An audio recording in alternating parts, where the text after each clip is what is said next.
গ্রামের এক কোণে ছিল টোপনের লোহার দোকান, আর টোপন ছিল সেই গ্রামের সবচেয়ে ব্যস্ত আর হাসিখুশি লোহারি। ভোর হলেই সে আগুন জ্বালিয়ে ভারী হাতুড়ি তুলে নিত। টং টং শব্দে চারপাশ মুখর হয়ে উঠত, আর গরম লোহা পিটিয়ে সে বানাত কাঁচি, কোদাল, বেলচা যা ছাড়া গ্রামের কাজই চলে না। ঘাম ঝরলেও টোপনের মুখে সব সময় হাসি লেগেই থাকত, কারণ সে বিশ্বাস করত তার হাতের কাজেই গ্রামের উপকার হচ্ছে। একদিন সে ভুল করে হাতুড়ির বদলে চিমটা দিয়ে লোহায় আঘাত করায় চিমটা লাফিয়ে তার টুপি উড়িয়ে দিল।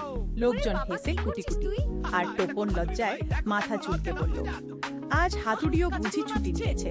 আর একদিন এত জোরে হাতুড়ি মারল যে বানানো কাঁচিটা যেন জীবন্ত হয়ে নাচতে শুরু করলো। দেখে টোপন অবাক হয়ে বলল, এটা কাটবে না, নাচের দলে যাবে নাকি? তার দোকানে হাসি আর কাজ দুটোই সমান চলত।